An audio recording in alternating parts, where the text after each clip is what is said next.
Now, aspartame, like fluoride, causes slow, silent damage in those unlucky enough not to have an immediate reaction.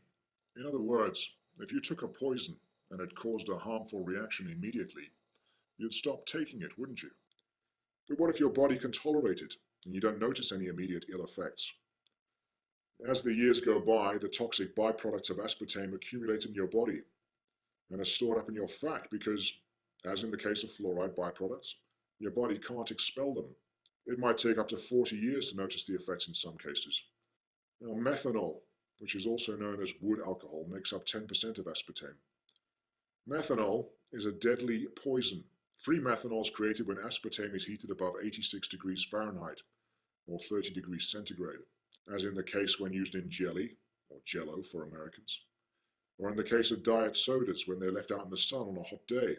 Now remember, your body temperature is 98.6 degrees. So the minute you ingest aspartame, even if it hasn't been heated before you got your hands on it, it begins to break down into methanol as it warms up inside your body, and it's gradually released into the small intestine. The recommended methanol consumption limit is 7.8 milligrams a day, and a 1 liter bottle of diet soda contains about 56 milligrams. So heavy users of diet soda drinks can get through as much as 250 milligrams of methanol a day, or 32 times the Environmental Protection Agency limit. The methanol in your body then breaks down into formaldehyde.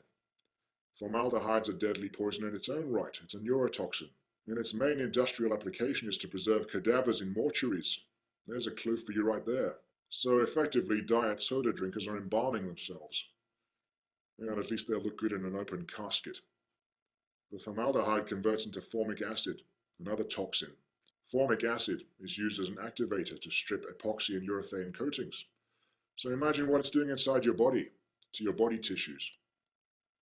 Now, if you think your body's lacking in paint remover, why don't you go down to your local hardware store, buy a gallon of the stuff, and start taking a teaspoon or two each day?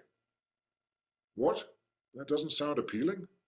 Well, how the hell does drinking diet soda sweetened with aspartame make any sense to you? The troops of Desert Storm were treated to large amounts of diet soda drinks, which had been heated to over 86 degrees Fahrenheit in the Saudi Arabian sun, and many of them returned home with various disorders, similar to those seen in people who've been chemically poisoned by formaldehyde. Gulf War syndrome, anyone? In 1993, the FDA further approved aspartame as an ingredient in many food items that would always be heated to above 86 degrees Fahrenheit.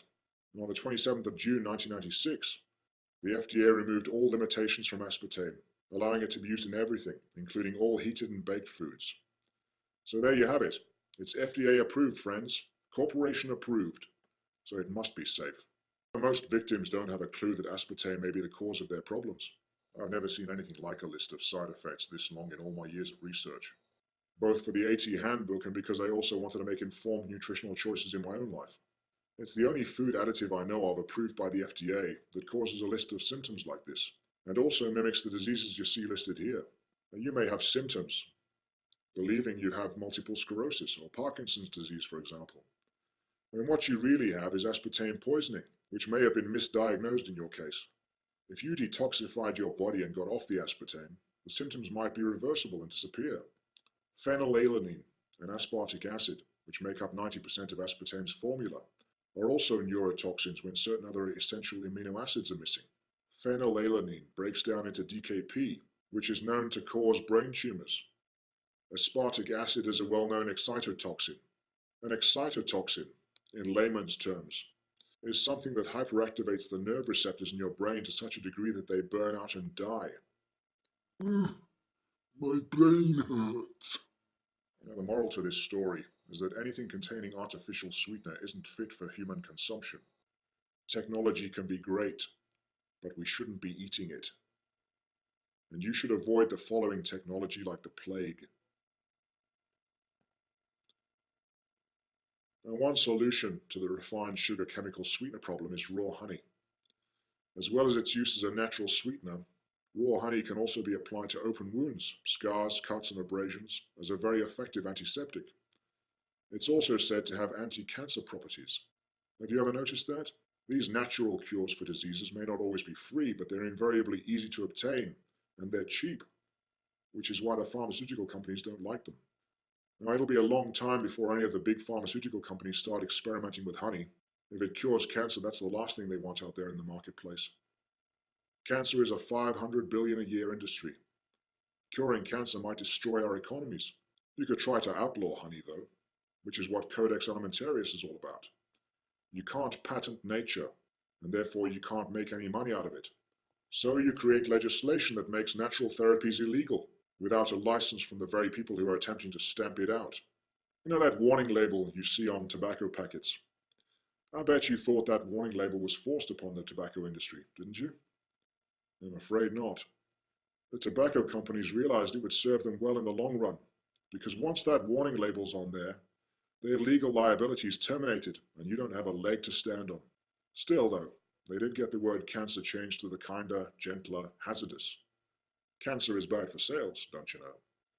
Now, the good folks bringing you aspartame are now in the same position as the tobacco industry was back then, and you can bet your sweet life that you'll be seeing more warning labels on these aspartame-containing products in the very near future.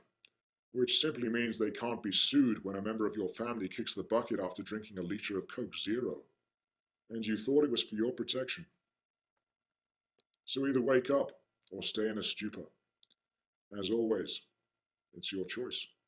I'd like to offer a special thank you to Hio for her usual invaluable contribution to this channel.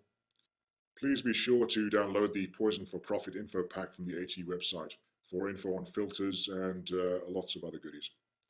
In the meantime, study up, empower yourself. Thanks for listening.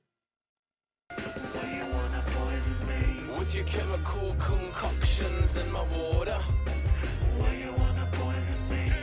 Why you wanna poison me? Why you wanna poison me? With your chemical concoctions in my water.